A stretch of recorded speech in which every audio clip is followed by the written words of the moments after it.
everyone. Welcome to another episode of Simply Nerdy. I'm your host, Steven. I'm joined today by a very special panel. We have Austin from our normal panel. And then we have three guests with us today. We have Jack, we have Alex, and we have Justin. Justin Kunz. Thank you so much for coming on the show with us. You're welcome. Yeah. Thanks for inviting me. Okay. I'm now getting to the answer to your question because now we're perfect. Now we're at Blizzard. Okay, Warburton's your turn. Hand the baton. I wanted to lay a little groundwork of what I did before Blizzard. I didn't just wake up one day and go work at Blizzard. But actually, what I showed you just till now was the bulk of the portfolio that I showed to Blizzard when they hired me. So on the basis of what I showed you, they were like, "Yeah, we want you to come work here." When I got there, it was a busy time because they were finishing off Burning Crusade, trying to hit the deadline that to get it out in time for the Christmas season. And so when I got there, they were like, I was having to learn the way the Blizzard makes games and their pipeline. And I even had been using Maya, and then they were like, "No, we use 3D Studio Max, which is a different 3D package." And so I had to learn that real fast. Mm-hmm. And then within a few weeks after getting there, they're like, "Okay, we're going on crunch time. We're going overtime, and we want 60 hours a week." And I just started there.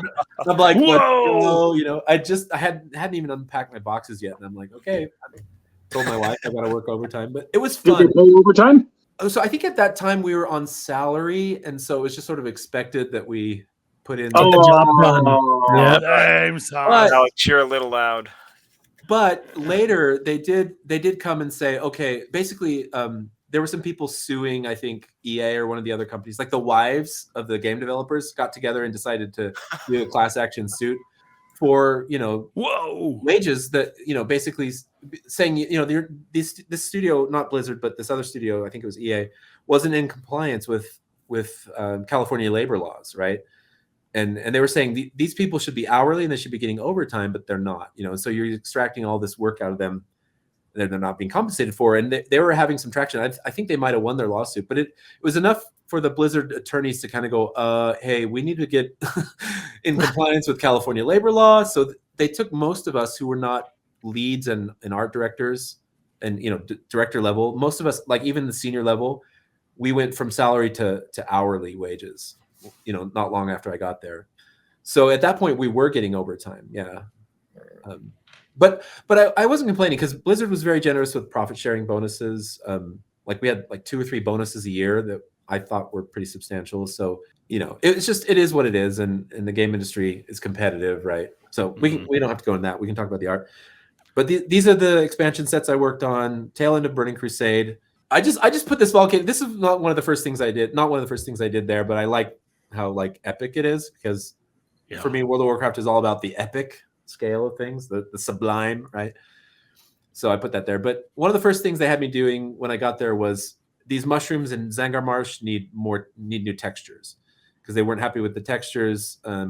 They want to see what I could do with that. So I retextured some things. I created some new plants and things, just small things. I'm getting ramped up and learning the project and what they wanted. Another thing I did, they came to me and said, we got this boring procedural sky in this area and we don't know what to do with it. We want it to be heavy and spooky and kind of dead, like a ghostly place. So these are just screenshots, and then I would paint over them to kind of say, what if the sky looked like this? What if it looked like that, right? Mm-hmm.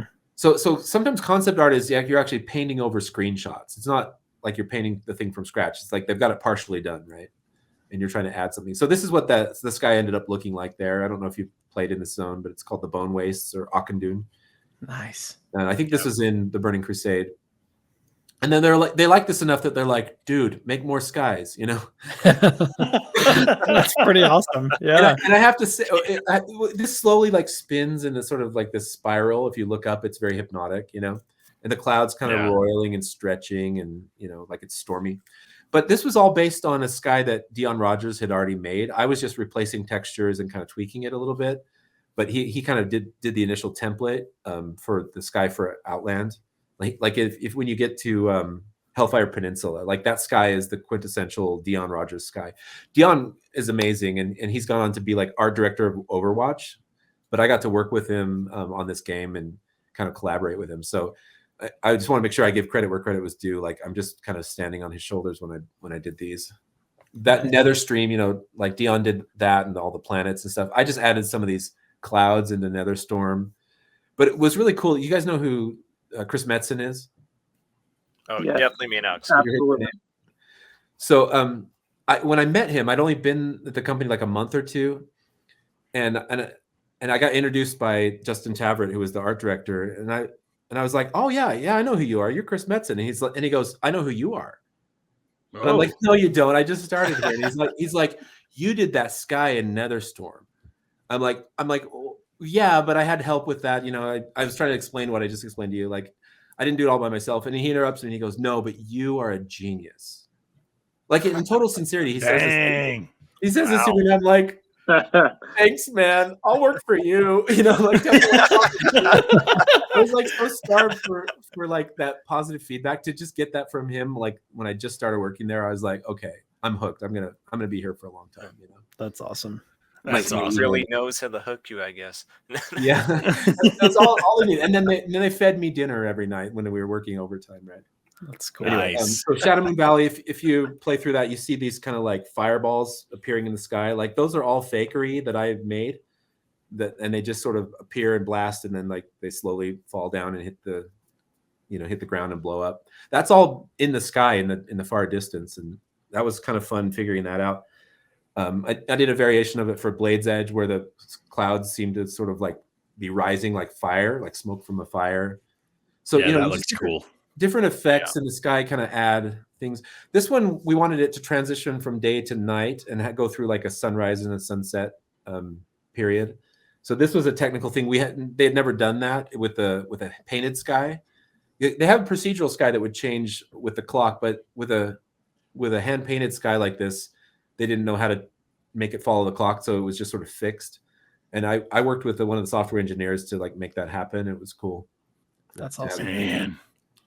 So we wrapped up Burning Crusade. What's that? Everybody loves Nagran. I'll say that. Oh, cool. Yeah. That was fun. Actually, the first version of this, Chris Metzen actually hated it. And he's like, I think the clouds were just too saturated and they looked too solid. But he was having a hard time articulating what was wrong with it. He was just like, it's wrong. Just fix it, It doesn't look right. Yeah. So I had to go back and go, oh, I think I overdid it. Like a sky should be a little more subtle, So anyway, we wrapped that game and launched it. And it was so exciting to like sign boxes for everybody, all the fans, and just to see all the people come out and like, we would do like a midnight signing event and people would buy it and then get the boxes signed, and they'd come in costumes and they'd be like, sign my arm or my chest or whatever, like we were famous or something. It was like so surreal. But then it was like, okay, back to work. We're gonna do Northrend. We're gonna do Wrath of the Lich King, and I'm like, okay, that's like frozen territory, right? Like ice and snow. Like I had to shift gears in my mind because Warcraft was like mountains and jungles and this sort of like traditional fantasy landscape, but they're like, no, we're going to go north. And so I did this series of color studies just to kind of play with like, how do I make snow and ice colorful? And I realized, you have the Aurora Borealis in the sky. You have a sun that never really gets high in the sky. It sort of sits low on the horizon. So you have this sort of raking light. You have warm and cool. You have this sort of sunset, sunrise, golden hour thing all happening. And I'm like, let me play with that. Let me just figure out color palettes. So this is a good place to start as a concept artist because I'm kind of a colorist and I want to figure out what light and color are doing, Also, like, how does the environment affect the trees? And then this was probably one of the first concepts I did just to kind of wrap my head around Northrend. Dang. It's a little bit loose, but I had just watched that Phantom of the Opera movie where it's a snowstorm, like a quiet, snowy night, and she's in this cemetery. Then the Phantom's like stalking her in the cemetery, right? And I'm like, I'm just going to put Arthas as the Phantom and then some witchy looking girl there, and make the whole thing very undead. These are gargoyles in this sort of dark chapel. It looks so cool. And it kind of got my head into Northrend, and people were like, oh, that's really cool. So this sort of kicked off my concepts for Northrend. Kind of did this. I didn't even know what this was. I'm just like, let's have a frozen lake with a castle in it, and like a boat. They asked me to do kind of a northern human kit, of like lamps and fence posts and stuff. So I tried to make them look like, how would you make these things if you knew they were going to get a ton of snow on them in the wintertime, right? So kind of pitched wedge shaped roofs and very like rough hewn, there's a lot of lumber and there's not a lot of time to do fine craftsmanship. So we just chop the lumber and make these sort of fences and things out of it, right? And like iron lanterns. And then they were talking about the winter tauren, having these northern kind of climate tauren. And I thought, I want them to be bison. I want them to look like bison. so I was playing with that idea and just the culture. They didn't end up designing them quite like this, but they have a little bit of a woolly kind of vibe to them. I just really wanted like the winter tauren to be bison for some reason. Native American vibes, right? I love it. And then so I was like, okay, where would they live? And I'm kind of mashing up Shinto shrine architecture things with totem poles and like these kind of like fishing village on the coast. Again, these are color studies. They're not meant to be super detailed. They're just sort of like, let's explore light, atmosphere, fog, color, shapes, texture, that kind of thing. So I think this was the first one where it was like a specific assignment. They said, okay, the first zone is going to be Howling Fjord. You're going to come in on a ship. You're going to go up the fjord and you're going to ascend from the ocean level up to this sort of plateau on top. So I was like, okay, this is cool. Now it's like Lord of the Rings. We're going to enter, down the river and we're going to have epic. So I did this sort of like weird dragon statue, but it looks a little like an actual dragon up there. I don't know what that is, but that was kind of my first entrance into sort of Howling Fjord, right? And then up above Howling Fjord, what does it look like? Just these are the first sort of stabs into this new place, that we're going. So you see the sort of loose impressionistic quality of them. Further up Howling Fjord, is there a glacier up there? Like, what's the source of these rivers? How does that landscape sort of step up into the ice and snow, right? Again, I got another cool Chris Metzen story I'll share. At one point, he emailed me and he goes, what's so cool about what you do? It's like you're an explorer and you're going to all these zones we've only heard about in legends and myths, and you're sending back postcards. Wow, that's cool. That's a cool way to think of that. I was actually, yeah. That's probably one of the coolest description of concept art I've heard. Well, yeah, that's awesome. I kind of felt like Lewis and Clark. Like I had to, in my head, I had to imagine myself going there and going, what am I going to see in Northrend? How do I make this bleak sort of, frozen land beautiful? And so you take the idea of Borean tundra. What's a tundra? It doesn't seem like a forest. And so I got to have some vertical elements. So I kind of happened on these stones and I thought, what if these stones are like Easter Island almost, where it's like some ancient, because with Warcraft, you're always like thinking, what's the history? What's the ancient culture that's been there and who's there now? And like, what's happening there? And what's the history of this place? And what's the geology of it, right? Grizzly Hills was kind of easy because we just looked at Giant Sequoia and just said, what if it was snowing here in Giant Sequoia? Wow. Right? Let's do a redwood forest with snow, Yeah. And that kind of almost just solved itself, almost, that problem, right? So once we had that hit, we were like, let's just capture the ambience and the atmosphere here. Again, these are very impressionistic, but I always put little figures in there because I want you to feel like, oh, we're adventuring. It's not just a landscape, like people going places, right? Another Chris Metzen, he was like, we need to have a world tree called Grizzlemaw, and it's been knocked down, and there's like, I can't remember who the creatures were, but there's a civilization there living in the. Yeah, I think it was Furbolgs in there. Furbolgs, yeah, that's right. They've got a whole village in the base of this tree, so I'm like, that's pretty epic. Let me try to do this, right? So that was my idea of Grizzlemaw. Dragon Blight, and I thought, if this is where all the dragons go to die, the Tuskar are like using the bones to make little huts and things, right? Or whoever lives there. Dang. So that's kind of fun. Sholazar Basin was supposed to be this like tropical oasis in the middle of Northrend. And so it's a basin. So I'm thinking it's down lower. We got to go drop 1,000 or 2,000 feet. And it needs to be sort of heated geothermally from some like giant, volcanic activity, underneath it. Like, how does this place get warm in the middle of Northrend? That was my question, right? So it's kind of like this valley or basin, I guess, right? It's just that giant bowl, and I'm figuring hot springs everywhere, right? So wherever there's water, you see sort of like magical bubbling hot springs, tropical, you know. And I thought, well, we can have giant man-eating plants and like all the tropical. Right? So let's go with that, like weird swampy stuff, even if we want, right? Like glowy things that will eat you for lunch, you know.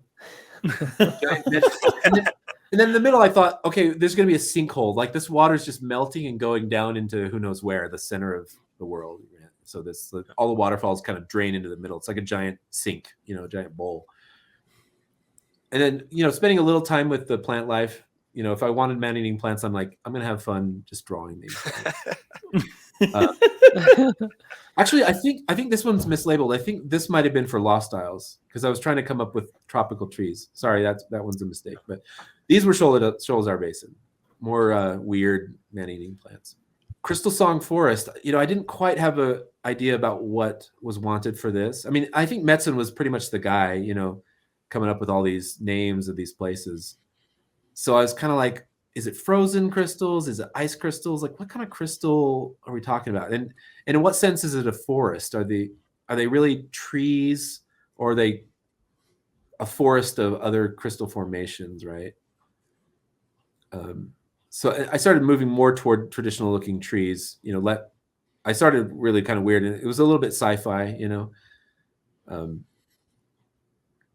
But I kind of wanted the ground to be really sort of crunchy crystal. Like the snow is kind of turned into diamonds almost on the ground.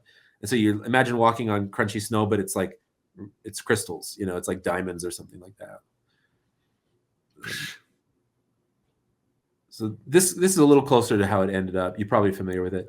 And then we thought, well, someone suggested at some point that part of it would be sort of crystallized and part of it would be like a natural looking forest. And I thought, what better than like the Quakies, the aspen trees, you know? Oh, yeah. You know, Stephen and I have a grandpa in common, and he used to call it Quaky country up where our cabin is, right? Because it's all quaking aspens. And I love them. They're so beautiful. In the fall, they turn this golden color. And so I'm like, we got to have these in Northrend, you know? They're beautiful trees. So Crystal Song is where we kind of put those trees. I don't know if you're familiar with that zone, but they have that quaking aspen. Yeah. That's definitely what I recognize from the zone. So yeah, this is a world tree in Crystal Song. The funny story about this is, you know, I got into work kind of taking my time. I probably showed up at like 10 o'clock in the morning, and I'm like checking my email and like watching the latest YouTube videos or whatever. And so it's about 11 before I haven't really done any work, you know. but the leads come and they're like, we just got out of our meeting, and they had this little sketch. Like, I remember it being on a napkin, but it was probably just on a clipboard and a piece of paper. And it was this sort of floating tree with a broken base, and they're like, it's a world tree and it needs to be in Crystal Song, and it needs to be like glowing and like, I don't know, we're thinking purple, you know. And they're like, can you paint this up for us? And I'm like, okay. And I'm like, when do you need it? And they go, well, we have a meeting at 1 and we'd like to talk about it at the meeting today. so I have 2 hours. I'm skipping lunch, guys. Nope. I have 2 hours to get this thing done. I'm like, I guess I'll go to lunch at 1 o'clock then when you're having your meeting. So I cranked this out like super fast. If you look at it, it's really kind of loose. It's very impressionistic, but it's like a single color. It's just purple, basically. And it ended up having a full page in the art book because it had such an impact. And so that was fun designing that. Zuldrak is a troll place. And I don't remember whose idea it was to have these sort of ziggurats. I guess that's a troll thing, right? Yep, always a troll thing. Yeah, so we're kind of like, we got to have that architecture in the snow and some kind of like landscape that sort of supports that. So a couple of concepts for that. This one's the idea of that maybe they have like a great wall, you know, and then so you have kind of have Crystal Song butting up against it, just because I really wanted to see what these aspens look like in the snow if they still had their leaves on them. So that was fun.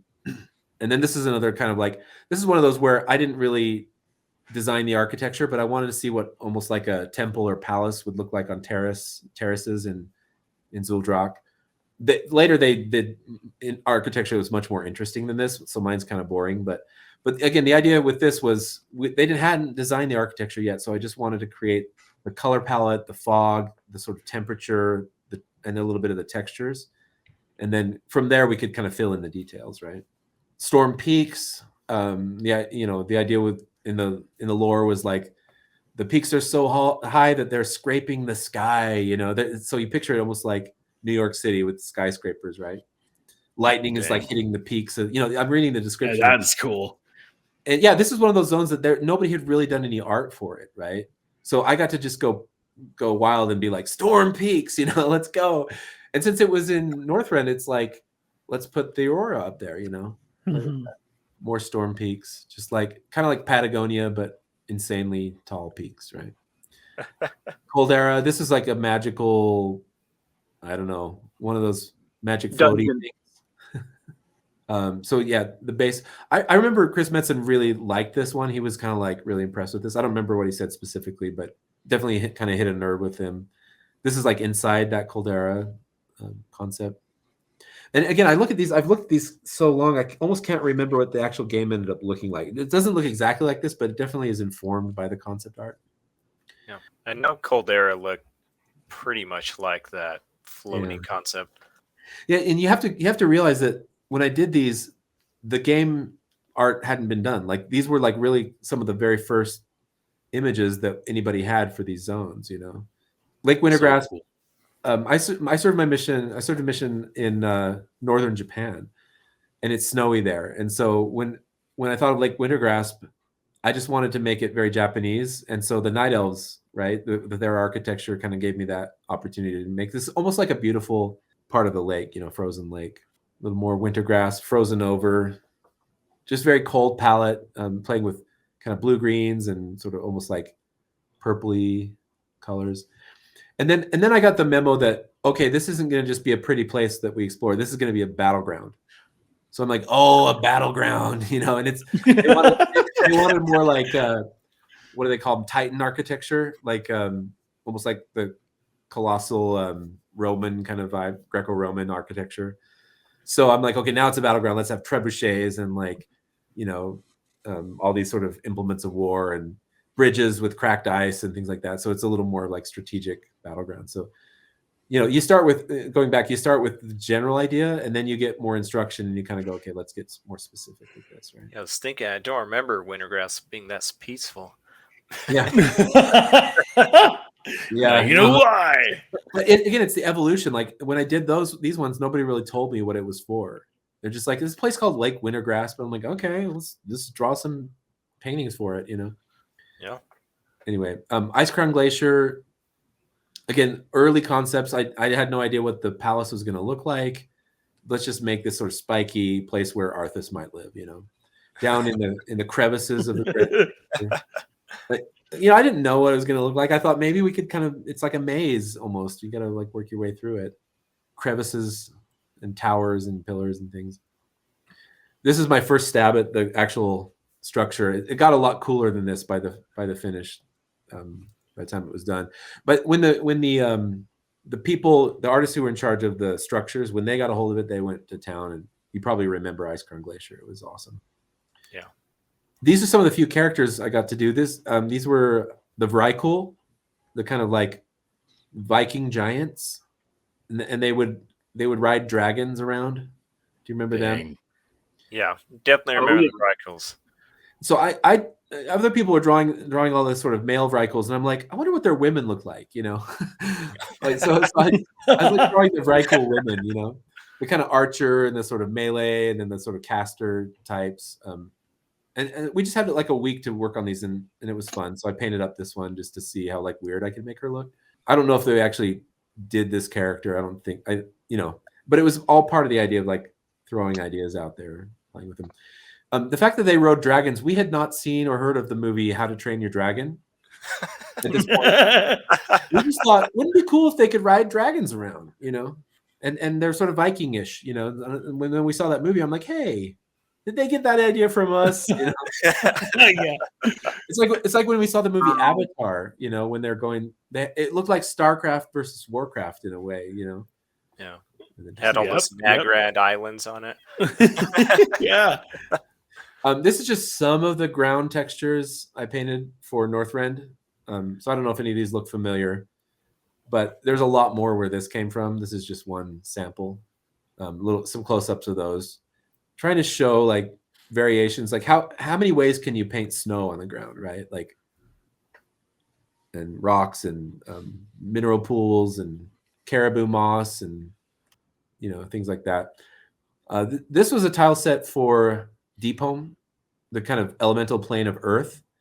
And we knew we wanted some crystals, but we'd done so many crystals in the Burning Crusade and people were sort of tired of them. They almost were like cliched. And so I had to figure out kind of a new way of thinking about crystals. And I just happened to be in DC at the time. We hadn't started this zone yet. And I walked into the Museum of Natural History where they have this gemological collection that's just absolutely stunning, and they have all these amazing naturally occurring gems. And I saw these quartzite ones. I don't have slides in here, but where they're sort of cube-shaped crystals, and they're all embedded in each other. And I'm like, that is awesome. I'm taking photographs of this, and it clicked. I'm like, that's what Deep Home needs to be. It needs to be like almost like basic shapes, like cubes and squares. So I kind of brought this and showed my team, and they're like, yes, let's go with it. So we ended up with this kind of a tile set that almost feels like science fiction. These are some of the close-up textures for those trees in Crystal Song, the sort of aspen-inspired trees. And then I think I already showed you some of those Zangar Marsh ones. I just put them on there. I can't remember what this one was for. It was early. I think I was thinking Pandaria, but we weren't quite there yet. We wanted to do Pandaria. Maybe it was for Lost Isles. I can't remember, but I just wanted to paint a bamboo forest, so I went with it.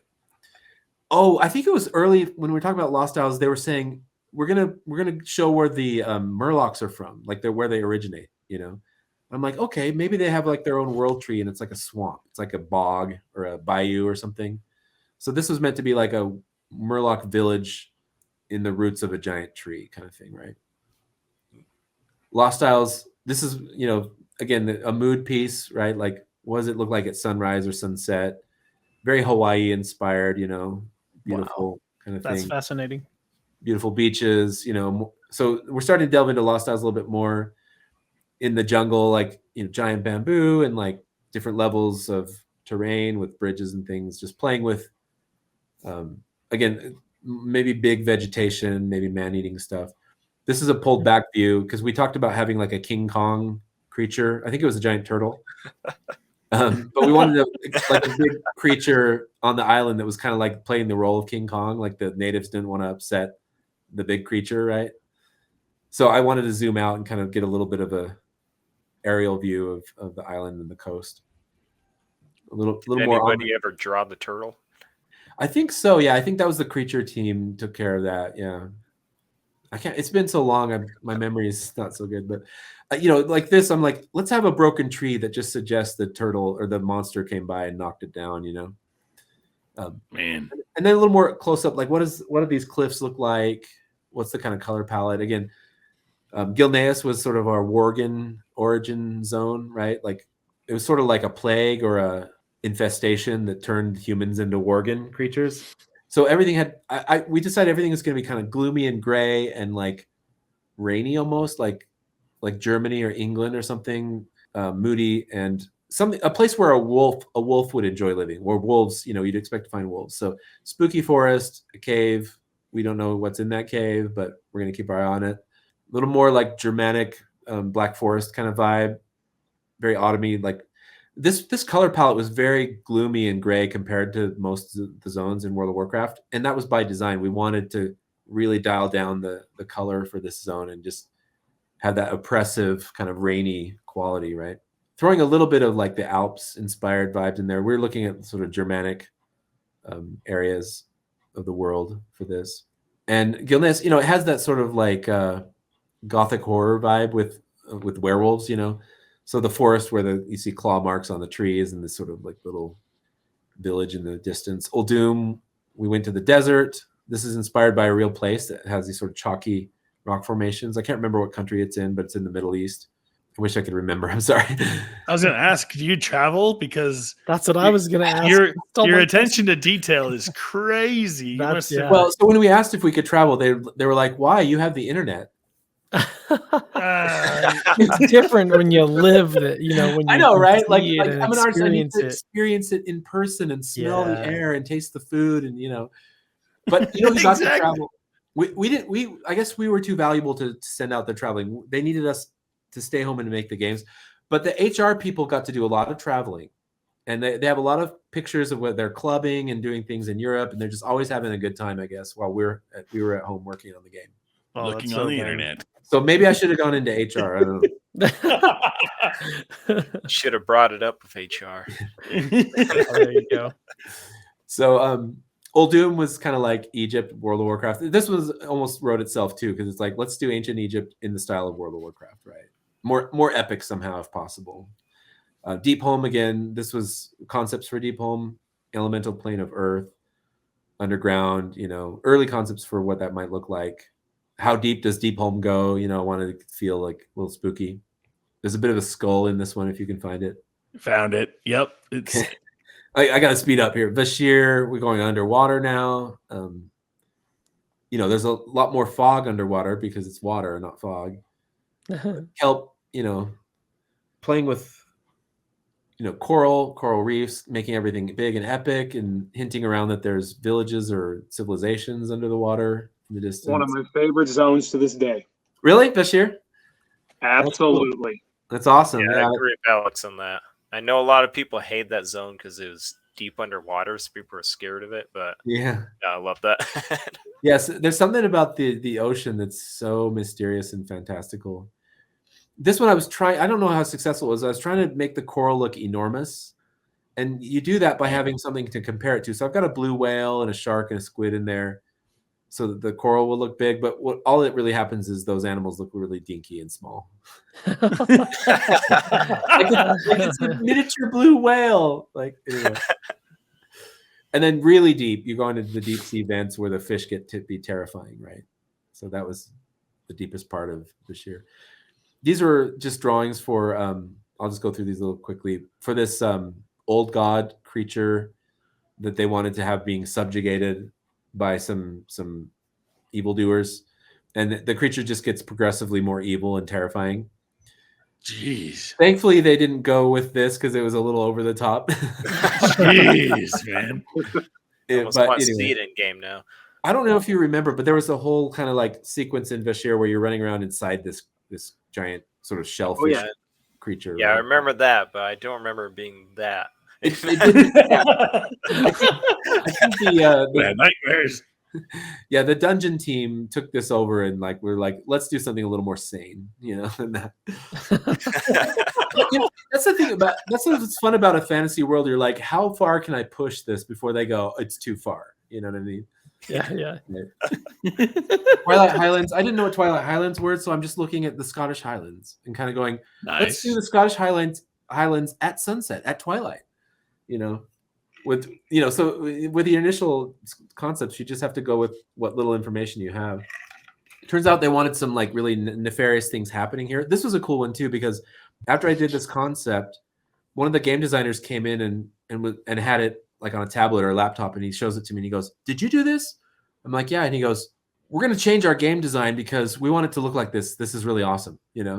So they had some other thing figured out, and when they saw this concept, they actually changed it to make it fit the concept. So I can say that my art influenced the game design at least once. Nice. Woot woot. Yeah. That's what I'm talking about. But then I had to build a whole effect of this upside down tornado sucking things off the ground. So that was kind of fun. I had to build that in 3D and animate it and everything. Dang. I think they had, was it the raid? Was actually the doors on that thing on the top. Yeah, that's the entrance, right? Yeah. You go into the raid at that point, it's sending you to the dimension. Yeah, that was fun. But yeah, it makes a great, what they call POI, point of interest, right? Where as a player, you're like, oh, that's where we need to go, Yeah. Absolutely. When you see it from the ground, you're like, we must make our way to the palace or whatever. I know, I'm a gamer too. I like fantasy, right? So this is obviously inspired by Lord of the Rings, Mordor, right? Yep. Kind of ash and volcano, but I can't remember. This is part of Twilight Highlands, I think. It was the Firelands or something like that. In Hyjal and the Firelands. Hyjal Yeah, Firelands. that was Hyjal. So definitely this from Tolkien here. This is my idea of Mordor. Whole world tree on fire. That was fun. Looking up reference for this, California wildfires, where they're sad to see that, but it's okay, that's really great reference. That's inspiring for what I was trying to do. So when you get under this world tree, there's a new little baby tree being formed, kind of magical place. Dang. And then the sky, the Firelands, the sky is on fire. What does that look like? You know, Dang. I wanted to feel like you're right up next to the sun almost. You know, in the sky. That looks crazy. And gravity doesn't really apply too, because whatever's in the sky is like pulling objects up toward it. Fun fire stuff. And we didn't really have trees, but I was like, maybe the wind pulls the lava into these vertical shapes and makes like lava trees or something like that, you know. This is actually a screenshot from the Maelstrom. The Maelstrom, yeah. And later you ended up actually fighting Deathwing in the Maelstrom. So I made all this moving water effects and the magical thing in there. Like I basically did all the Maelstrom. It took me like a month or two. Man. It was fun. Yeah, it was one of the coolest places in the game.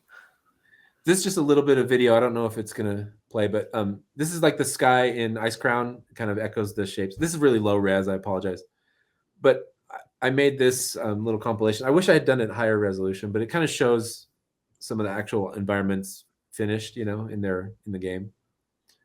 Tons of water there. Oh, these little underwater guys. The sky. I didn't do those creatures, but I did the sky for Storm Peaks. And then there's Crystal Song with those aspen trees. Yes. Quick look at that. Here's some weapons. Got to do those. I won't take time with those, but this is a first set of weapons, and the art director's like, "Can you make them more epic?" You know, and I'm like, let's see.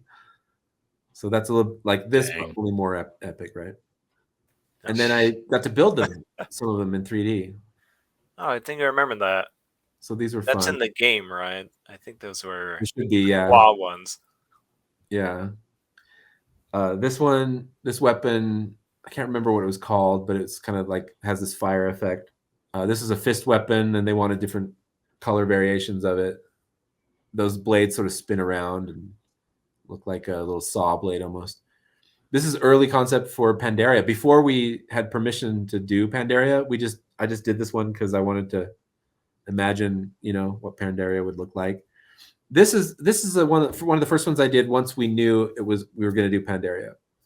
Like after Wrath of the Lich King wrapped, Mike Morheim was the CEO at the time, and he said, "We're doing it. We're doing Pandaria." So we all rejoiced. You know, we've been waiting for this. So these are the first couple concepts for Pandaria. I had, you know, at this time, like before things really ramp up, I had a little extra time. So you can see this one's more detailed than most of them. I got to spend like 3 weeks on this piece, you know? Man. But the lead level designer came in, when he saw this, he came in a little bit terrified. He's sort of panicking, and he's like, "We can't build that." Oh no. He goes, "It won't run on anyone's computer." He's like, and he's worried that the dev team's going to see this and go, "Make that," and then he's going to have to explain to them that we can't make this, not at this level of detail. And I'm like, chill out, bro. It's just a concept, you know. It's aspirational, right? And he was still like not having it. He's like, "No, you can't make something like that and promise, you know, because it's like a promise that we're going to build this." And I'm like, and he's like, "We can't do that." And I'm like, "Okay, well, just let me make a thicket of bamboo and see if I can make it the same number of polygons as a normal tree. I think we can do something like this, maybe not exactly like this, but this ended up being a zone called the Jade Forest, I think." And so I did a little test, and I kind of spoofed a lot of the bamboo just with texture, so it didn't have as many polygons, and it kind of worked out. It's not quite this dense and detailed, but it has the feel, you know, that I wanted. So that was fun. That's cool. This one, going back to having a little less time, these are like maybe 1 or 2 day pieces of art, maybe 3 days on some of them. Just experimenting with like sort of Chinese architecture and sort of gardens and waterfalls and walls, and trying to get that vibe. There's a national park in China that has hot springs, you know, and the chromatic hot springs. If you've ever seen the movie Crouching Tiger, Hidden Dragon, they filmed some scenes there. So I did a lot of research. I actually put together like a slide presentation of the different sort of geographical parts of China that I thought were visually inspiring, and then I kind of used those as a basis for my concepts. Trees, I'm trying to make them look more Asian, like they're almost like manicured in these sort of like Chinese styles, you know, bamboo and stuff. Just trying to get a little bit different look to the land, you know. I even was, for fun, I wasn't on the character team, but I was like, I want to make a little like panda raccoon character, you know. Just for fun. That looks awesome. You know, like a little red panda, but you know, cute. And, you know, anyway, they didn't make this character. And then I was like, why don't I do a little monkey dude, like while I'm at it. So I don't know. We had a little time to kill, I think, at the beginning of this project, and I was just having fun with it. We also, on this expansion, we kind of quadrupled the size of our ground textures because we'd been doing them, I think, at 256 or 5. I think they were 512 up until this time, and then we finally got approval to do a 1024 pixel square texture on the ground. So I got to do like more detailed ground textures, and this was an example of the one. I think this is the first one I did, and then kind of like what's on the floor in the jungle, roots and moss and things like that. These are all painted digitally. More concepts, kind of channeling Angkor Wat a little bit. Trees overgrown, ruins, and so we were kind of looking beyond China, more like this was starting to look like it's Southeast Asia, maybe Vietnam or Cambodia, exploring that, maybe even Thailand, that Phuket beach is so beautiful and inspiring. I was like, let's do that, but with gravity-defying cliffs. And again, this is before the movie Avatar, right? Yep. I'm painting this stuff, and then I see the movie Avatar, and I'm like, hey, I did those first, like gravity-defying cliffs. That was my idea. Gosh dang it. Of course, it probably wasn't my idea. It wasn't that original, but anyway. Wow. And then like the Himalayas, we're also inspiring, like, Tibet. We weren't just looking at China. We were kind of looking at like the regions, the countries around China, to get that variety, because with zones, you kind of want to make it different from zone to zone, where you want that variety. You want the player to feel like they've really gone somewhere and they're discovering something new, So to have the contrast from deep jungle to sort of these snowy mountain peaks and give a little bit of like a Buddhist vibe to things, make it feel like you're in Tibet. That was fun. Like a hidden city in the mountains, Shangri-La or whatever, right? So there was this zone called the Vale of Eternal Blossoms, and it was sort of this grand palace idea, early concept for that. Okay, this one I did borrow from Disney movie. I'd just seen Tangled, and I'm like, we got to do that in the Vale of Eternal Blossoms. These trees got to like send up these like lanterns into the sky, Sick. These are not man-made. These are like natural lantern trees, blossoms on the trees, like going into the atmosphere. I can't remember if we actually did that, but I kind of wish we did.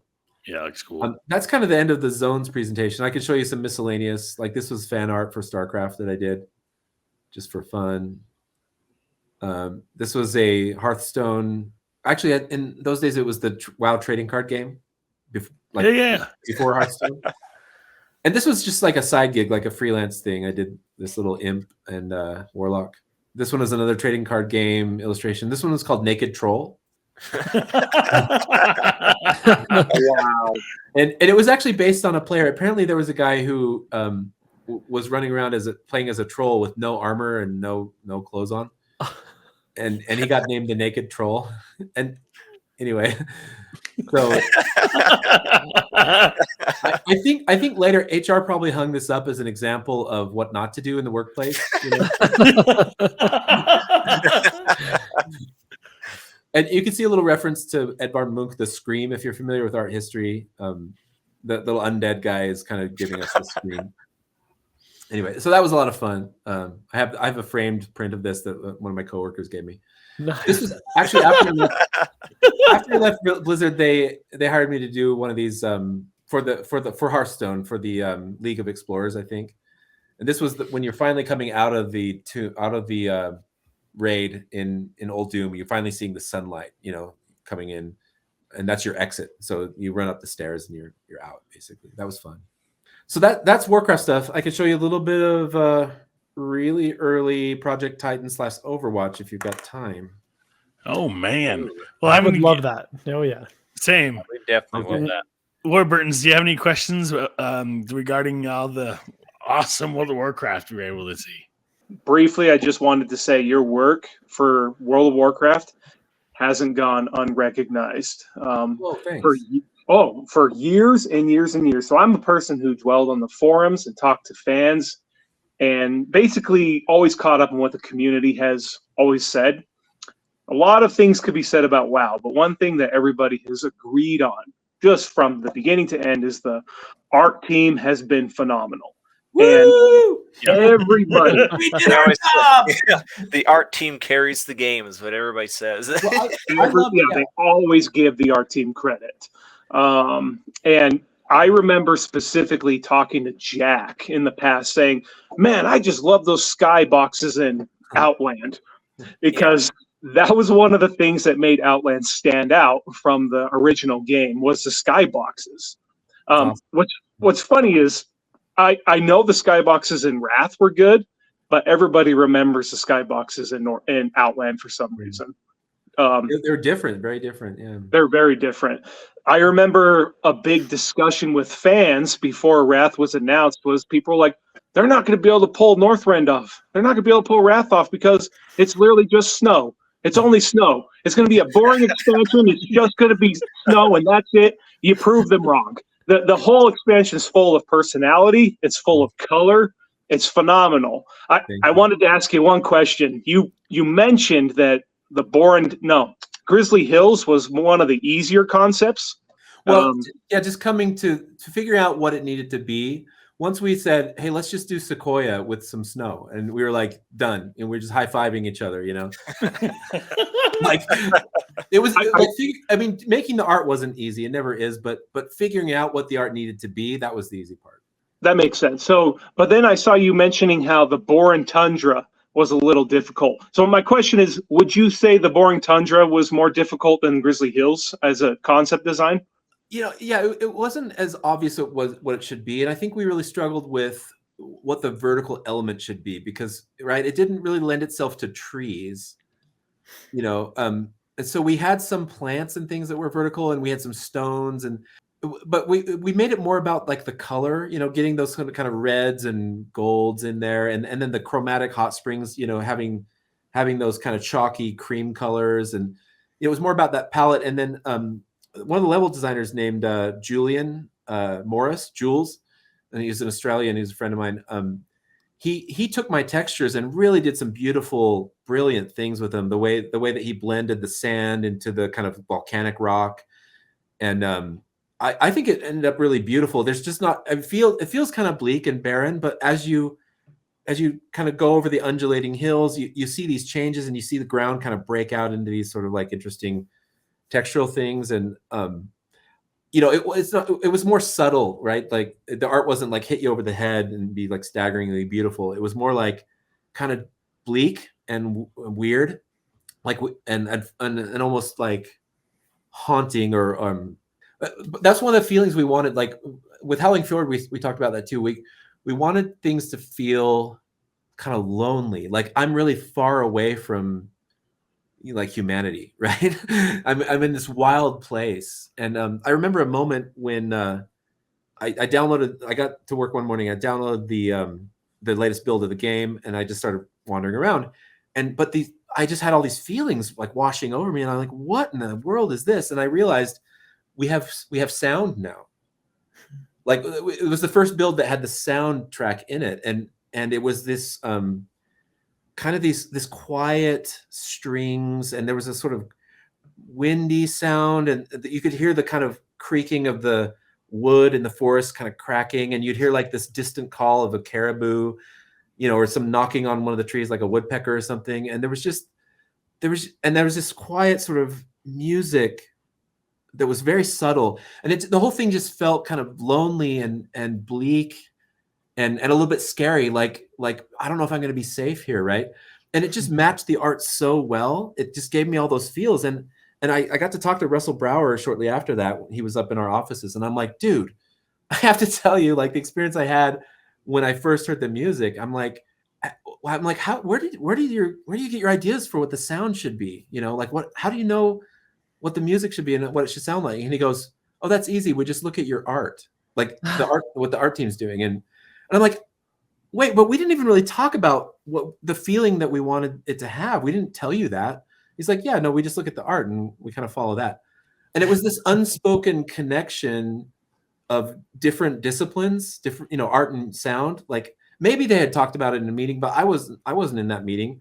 But I felt like the sound, they got it exactly right, the exact emotions that we wanted to have.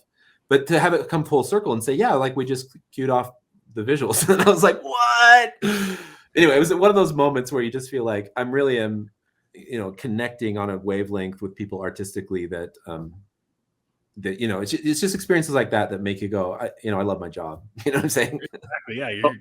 Yeah, I'm actually really glad you brought that up. That's a perfect example. And I promise I'm not telling this to you to tear you down, but this is something that I find is so funny is no matter how good the art is and how good an expansion is, everybody has their least favorite zone. Everybody loves the Grizzly Hills, just loves it. But the most hated zone in Wrath is Boring Tundra, and people naturally call it the Boring Tundra. Yeah. And to your credit, I think it's because you followed what a tundra is, because nobody likes tundras. And I think the zone looks fantastic. I think it actually captures exactly what a tundra is supposed to look like. And I think what I'm trying to say is, despite how much effort you guys put in, sometimes people don't recognize the craft and the art and the work put into the stuff. Sometimes people just go off the first thing they see and go, I don't like it. And then they're closed off.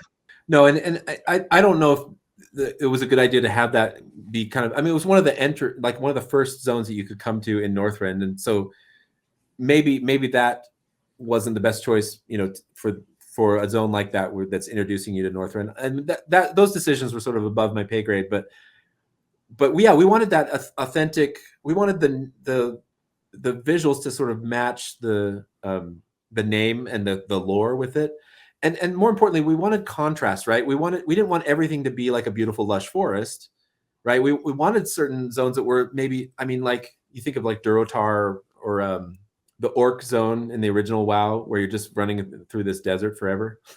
Durotar? Yeah, Durotar. And it was kind of like the initial version of that was just so kind of boring because there wasn't a lot of trees and stuff. So we wanted to avoid that. It's the lack of vertical elements. Like once you have trees, then you can have these sort of enclosed environments, so something vertical. But yeah, we struggled with that too. We're like, how do we make this kind of neat and special? And yeah, I'm really not surprised they call it the Boring Tundra, because it even sounds like that. Yeah, I mean, funny story is I almost quit WoW because of that zone. I was like, I don't like this zone. And then I mained a DK, and then otherwise I would have been a hunter in Wrath of the Lich King, but it's good. You got me into the overpowered character, so. I can't remember how long people had to stay there. Was it like how many levels before you got to leave Borean Tundra? I wonder. Like 1 or 2. Yeah. In hindsight, maybe we could have made it more exciting. Yeah. But, no, I think you did good. Yeah, there's levels that hit things for other people. Like I said, Valshir is one of our favorite zones, but there's a lot of people that gave them anxiety because of the underwater nature. All right, I think we're ready to move on to Overwatch then for a minute. Okay, yeah, so probably have to go fast paced. These are just super early. It wasn't called Overwatch. It really, Blizzard tried to make a separation between Project Titan and Overwatch, but these are just like stuff out of my head. We were talking about having like a science fiction universe, like relatively near future, not as far future as StarCraft, but it's just a lot of discussion what this could be. And these concepts were super early, like I said, and so the game went in a little bit different direction, but I thought it might be interesting to see these. This one was kind of rough, unfinished, but just playing with like what the environments or the people might look like. This is supposed to be like a Tokyo scene, and then this is more like the San Francisco one. The drawing on this one was done by Justin Tabrett, who was our art director, and he went over to be art director on Overwatch. I sort of was invited to go over to Overwatch, but I wasn't sure I wanted to leave WoW. I was a little intimidated by the task before us on Overwatch, or on Project Titan, And so I just left it to the art directors and said, you guys figure out where you want me. And so I ended up staying on WoW, but I did Moonlight a little bit. So I did the paint on this one, and I just took Tabrett's drawing and kind of rendered it in more detail. This is not for Warcraft. This was like a different game called War of Legions out of Japan. This is like a freelance gig. They just had me doing some characters. I think it was a mobile game, but I guess they found me because I was in the credits for WoW. So that was fun. And that's pretty much the highlights of my game art. We don't need to look at the paintings. That's another discussion. I can probably fast forward past those. But yeah, what other questions do you have? Man, you've pretty much answered all the questions I had. Everything from, you know, Yeah. your influences, the games you've worked on, and I thought it was really fascinating how you were able to really captivate these areas like Japan and the Eastern Islands, and even references from movies like you'd mentioned, Crouching Tiger and Phantom of the Opera, and just taking things from your experiences like the gemological section of the Museum of Natural History, things like that. I just think are so cool, and I wish they would have given you the opportunity to travel some more. And I agree. Yeah. Dang. yeah, it's kind of unfortunate. I was wondering, that was the question I was going to ask, is like, man, do they allow you to go out and just do some traveling, some exploring, some touring?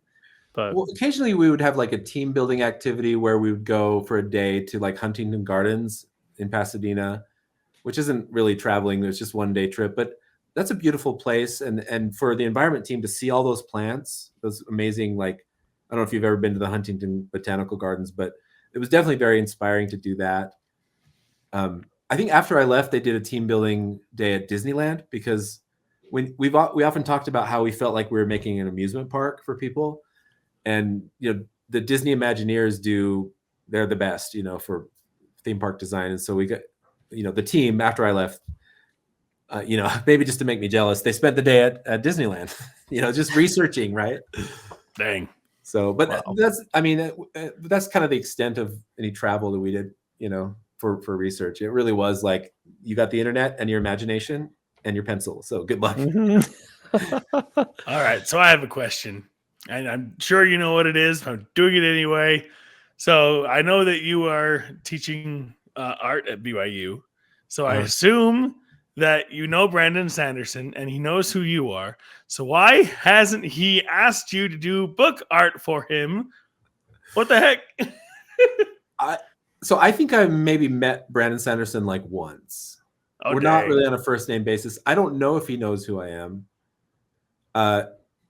You know, he teaches part-time. He teaches one class, and he's in a totally different college and department from me. The university is a big place. And so I've never seen him on campus, right? Like, he's not full-time faculty. I mean, I know people. I have former students who've done artwork for Brandon Sanderson, right? Like a former student who's like his art director on this game that they're doing, you know. So there's definitely like only one step of, you know, distance between us. And like I said, I have met him.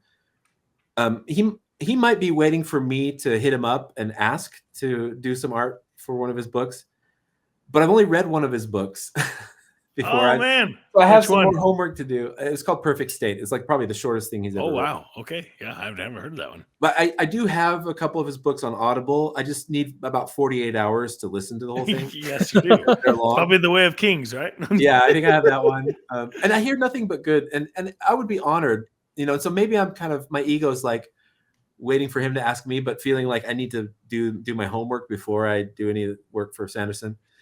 But maybe he knows who I am. Maybe he's waiting for me to ask him if I can work on his team. I don't know. But I definitely, I've thought about it from time to time. But I think I need to, like I said, read the books before I can be qualified to do that, you know.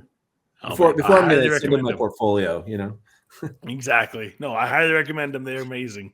Yeah, in fact, when you're showing the just the it wasn't the bust, but it was just like the portraits or the heads of, you know, all the different concept art for different characters and stuff. It made me think of some of the concept art I've seen for like Mistborn and some of the other Brandon Sanderson novels, and I'm like, oh, it'd be really cool if he designed something based on like the mist cloaks and Stormlight and, you know, all these different things that he talks about, and you can just whip up a quick. Yeah, you guys should look up Miranda Meeks, former student of mine. Miranda Meeks, she's done some stuff for Sanderson and you know, book covers and a bunch of stuff. Like, she's doing, I think, Magic the Gathering cards now. She's phenomenal. Dang.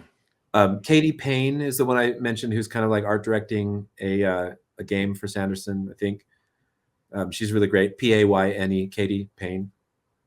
And I think there are others, but those are the two that come to mind right now. I mean, Howard Lyon is a friend of mine. He wasn't my student or anything, but he's a friend of mine, and he's done a lot of work for Sanderson. Lyon, Howard Lyon. So anyway, so like I said, I mean, I have access, but I don't want to hit him up if I haven't read his books, honestly. That's fair. It's fair. Homework for you. Yeah, homework. Yeah. I'm sure they're great books. Then my last question is, are there any upcoming projects or collaborations that you are particularly excited about? And what's to come in the future of your art and the future of your career? Well, yeah, I don't know how much to say about what I'm currently working on. I just finished a commission painting, biblical painting. And so my next commission is as a client, private collector who, what can I say about this? He has a project, like it's a book project he wants to get published. And I think it actually is a good idea. And so he's basically going to commission me to do a series of probably 5 to 7 illustrations that he'll then shop around to try to get a publishing deal for me. He's actually an attorney. And so if we can get the publishing deal, then we're off to the races. But he's basically going to buy the original physical art. So I'm not going to do these digitally. I'll do them as paintings. And then so he'll own that artwork, and then we'll try to get it published. I don't know if I want to say more about that publicly, but probably not. I'm super excited about it. I could not be more excited about it. That sounds awesome.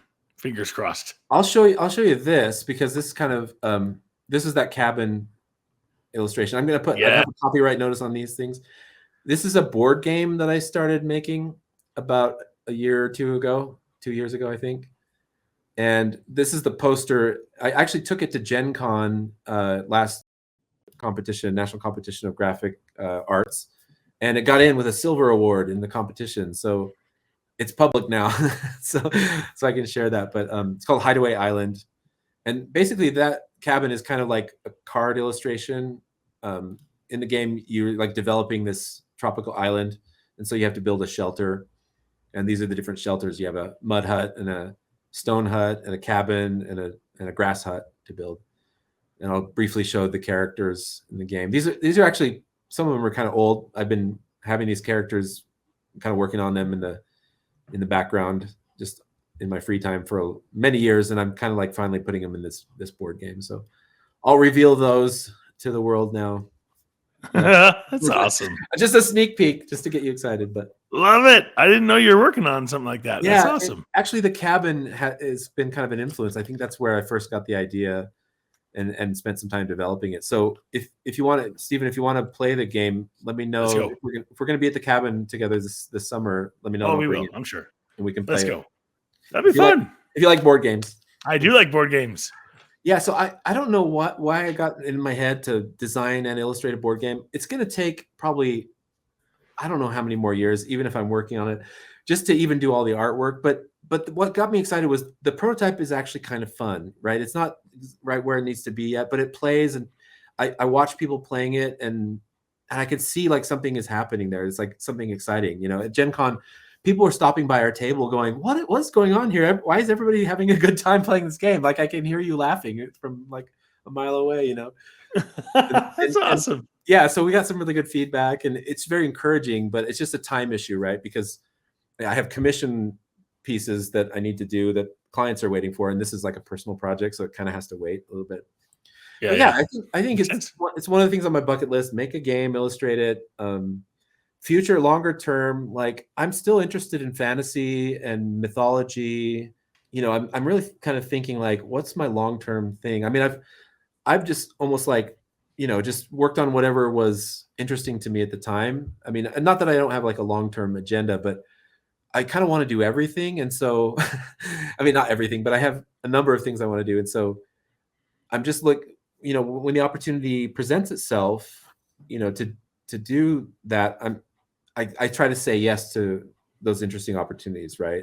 So like when I got recruited to Blizzard, I was like, I got to say yes to this, you know? And when I started designing coins and medals, I'm like, this is a different thing, but it's exciting. It's American history, you know? It's like making art for my country, you know, which is kind of cool. So I just kind of go where the muse directs. I don't want to overly program my art career too much. Like I have goals and bucket list things, but you know, I want to stay open. I do religious painting as well. And I just find it all kind of interesting. You know what I mean? Absolutely. And it's all kind of a learning experience too. Like you're saying, I love the research, and I love how the kind of creative ideas, the genesis of those things, like anything could at any time could kind of spark an idea. And if you put 2 and 2 together, you're off to the races and you have something, which is kind of interesting. What's your favorite Warcraft class? I haven't played them all actually. I was never like a hardcore gamer. Like I play games and I love them, but I played like a Blood Elf priest, and I had a Draenei character. I can't remember what class he was though. Actually, I didn't play him enough. Yeah, it's been a long time. I haven't really played the game in a long time, honestly. About since I left Blizzard. No. Pandarians were fun race to play. I did that, and I did a Death Knight for a while. That was fun too. So I don't know if I have a favorite, but I'm pretty much the Horde. I'm on the Horde. Yeah. So all right, for the Horde, I guess. I don't know. I've never been Alliance or Horde. I'm just like Traitor, I guess. Just go whatever the wind blows. No, there's validity in that for sure. Yeah. So I'll just make this quick. I'll leave on a high note. I don't want to leave on boring tundra.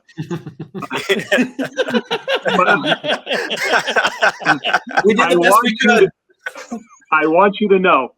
You mentioned how you helped design the Vrykul race. Uh-huh. People to this day still request for it to be a playable race. Right? That would be fun, wouldn't it? Absolutely. That is a design people love. A cool concept with a race of a cool background. The other thing I would like to say, it's more of a statement, kind of a question. You might be aware of it, but your art has influenced the industry more than you know. You mentioned the zone, the Netherstorm, which, by the way, incredible zone. I've never forgotten it because it's so iconic. But the zone itself is so purple that people and players in the past who have legit colorblind issues had trouble playing that zone.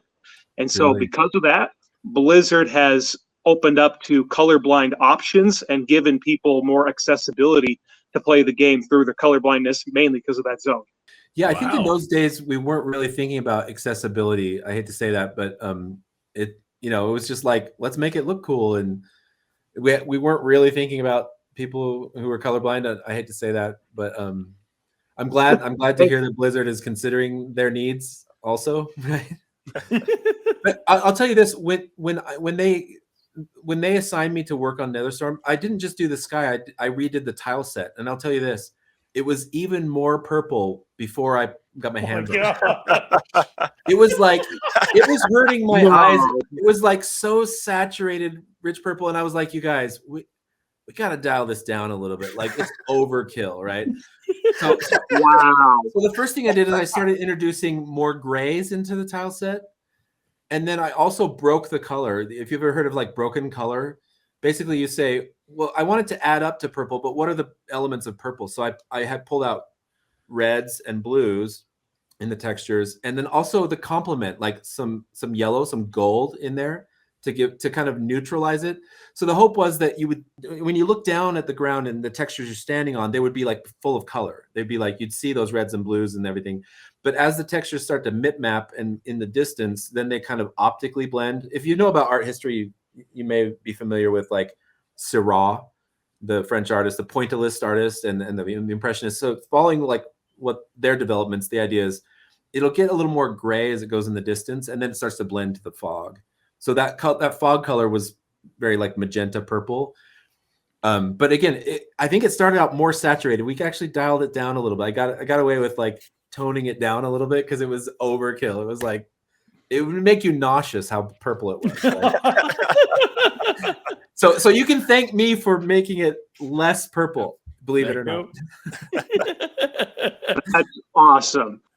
Yeah. And I have to say, Jade Forest, probably my favorite zone in the game. So it ended up really beautiful. Yeah. I was really happy with the way that turned out. Yeah. That whole expansion was great art just all around in that. Jack and I put hundreds of hours in these zones, not a couple. We're literally talking hundreds and hundreds of hours. Every zone you name today, we know from the bottom of our heart. We can navigate them without a map. Like, thank you. I appreciate it. No, thank you. And people say, thank you for making this. And we would say, thank you for playing it because we love our jobs. And if you weren't playing the game, we wouldn't be here. Because we had to get paid. And so with people buying and playing the game, it kept us employed at something that we really loved. There was a moment, I think it was when we first unveiled Northrend at BlizzCon that year. That, I mean, we would work in our little offices and our cubicles and kind of in a vacuum, like just with each other. And then we'd have like the friends and family alpha and the sort of like beta tests and everything. But the first time we really showed a lot of content was at BlizzCon, right? It was like one of the benefits of coming to BlizzCon, like be the first to play it, right? We had these rows and rows of computers set up, these banks of PCs, right? All like high-end PCs. And I remember walking around that area, looking at the screens and watching people play the game. And I could look at almost every screen and I could see a texture that I painted or the sky that I did, you know? And it was, also I just got the chills because I did the math in my head. I was like, I'm looking at like 200 or 300 screens right there, and almost all of them had my art on them. And then I realized that we had like 10 million subscribers, and I'm like, pretty soon they're all gonna be seeing my art, and like my head exploded. And I just realized my name might not be attached to that, but I don't care. Like I want them to feel kind of something about what I felt when we were making these. Like we want them to feel certain things, right, at a very basic level. And immerse themselves and know that it's fiction and fantasy, right? But it's also immersive and that they can suspend their disbelief and just transport and go there and feel like they're exploring this real place. And to see them all kind of engaged and to realize the scale of that, like how many people are having that experience, it just blew me away. I was like, I'm not worthy to be like having my art like affecting people like that, you know? It was very gratifying. And I was like literally like in tears. I was like, this is like the most emotional moment of my career so far, you know? Dang. So I think it was that mutual connection, like people I'd never met whose names I would never know, and they probably wouldn't know mine. But nevertheless, we had this connection. So it's awesome to talk to people who appreciate that experience, you know? Thank you. Yeah, you definitely made that connection. I'll say that. That's the power of art. That's the power of art. That's so cool. That keeps me, you know, persistent. Like I'm gonna do this my whole life if I can, right, in some way, shape, or form. Well, thank you so much, Justin, for coming on the show. We really appreciate your time and for all the art you showed. Oh, they were all fantastic. Yeah, I didn't mean to turn. I don't know if I've seen all of those, so that was awesome. I warned you, I had a lot of art to show. So I love it. And we didn't even get to see all of it. I'm sorry. Oh man. No, you're good. You're good. But yeah, if you guys like this content, please consider subscribing, liking, and ringing that notification bell so you're notified whenever we have another episode that goes live. Thank you again so much for watching. And until next time, guys, keep it nerdy. Nerdy.